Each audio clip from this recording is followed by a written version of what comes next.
Happy Shabbat, guys. Hope you guys are doing good. I wanted to pop this one in again real quick and take a look at this. So when you look in the Sefer Bible and you look at the word swine, and you know the Christian's attitude and pretty much the world's attitude is it's really good white meat. You know, everybody loves their bacon, everybody loves this stuff. But it says beginning at the start of the Bible all the way to the very end, we're not supposed to eat swine. Right? So we have Leviticus 11:7, and it says, "And the swine, though he divide the hoof and be cloven-footed, yet he choose not the cud, he is unclean to you." So right out of the gate, second book in the entire Bible tells us from our Creator's own mouth and hand, essentially, is that we should not be touching this. If we go to Deuteronomy 14:11, "And the swine, because it divides the hoof, yet choose not the cud, it is unclean to you unto you. You shall not eat of the flesh, nor touch their dead carcass." Very interesting, huh? Enoch has somebody who doesn't really go into that. Isaiah 65:4. "Which remain among the graves and lodge in the monuments, which eat swine's flesh, and broth of abominable things is in their vessels." So, guys, right here in Isaiah, it says that to our Father, swine is an abominable thing. He hates it, right? You imagine if you don't like something. I don't like it. What if something is an abomination to you? What does that mean? It's very, very, very bad. Like, it's not to be done, right? You shouldn't be doing this. So when you eat swine, you're really making the Creator angry. 66:3. "He that kills an ox as if he slew a man, he that sacrifices a lamb as if he cut off a dog's neck, he that offers oblation as if he offered swine's blood, he that burns incense as if he blessed an idol, yea, they have chosen their own ways, and their soul delights in their abominations." Guys, we're just talking about swine's blood, right? If somebody wants to put it, like if you offered swine to our Father, that is a bad thing. We shouldn't be doing that. 66:17. "They that sanctify themselves and purify themselves in the gardens behind one's trees in the midst, eating swine's flesh, and the abomination and the mouse shall be consumed together, says Yahuwah." Proverbs, "As a jewel of gold in a swine's snout, so is a fair woman which is without discretion."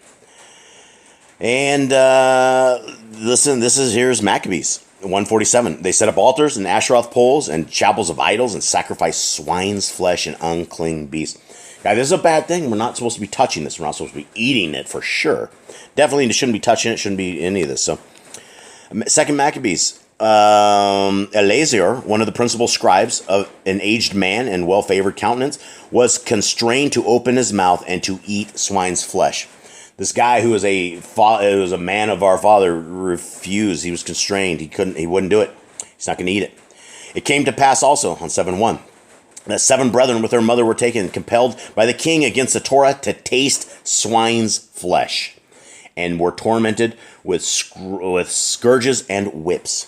Guys, this is what it is. Back in Maccabees, the king was forcing people to eat swine because you became unclean. You become an abomination to our Father.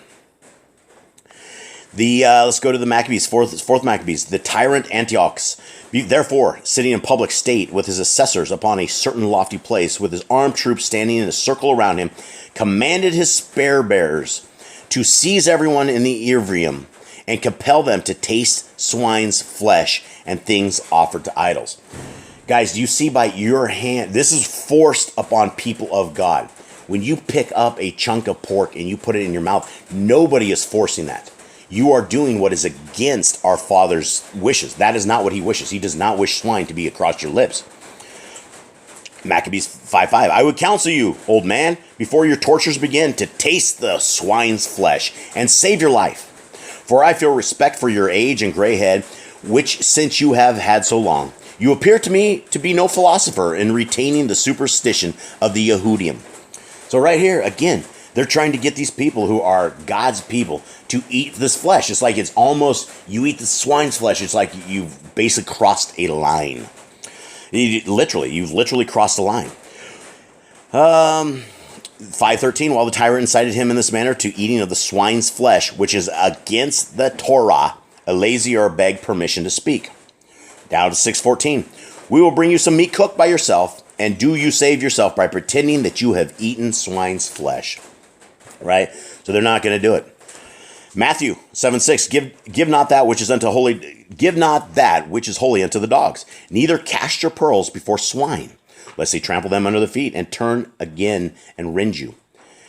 And then we get into the demons. Where did the demons go? 8:30. And there was a good way off, and a herd of many swine feeding.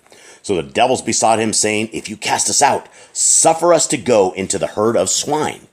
The question is why, guys? You guys have to understand this. There's far more to this than you can ever understand. And he said unto them, go. And when they had come out, they went into the herd of swine, and behold, the whole herd of swine ran violently down a steep place into the sea, and perished in the waters.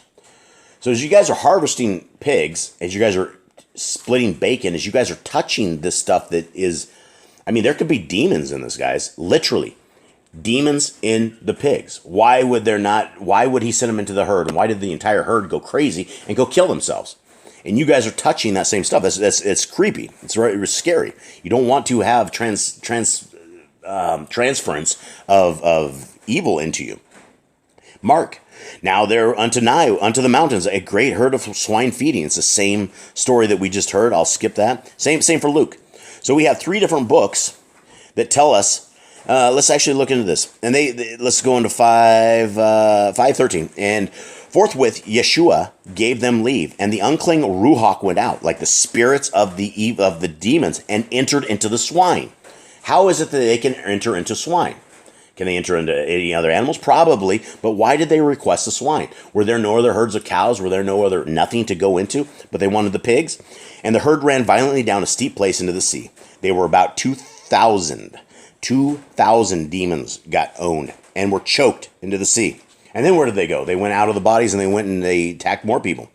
And they fed the swine. And they that fed the swine fled and told it to the city and the county. And they went out to see what it was that was done.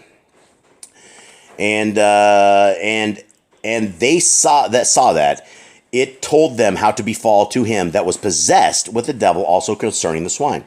So these are just a few of these things that are extremely crazy, right? We went through a time within Maccabees where people were forced to eat swine, right? That was how do you totally snub our Father and our Creator?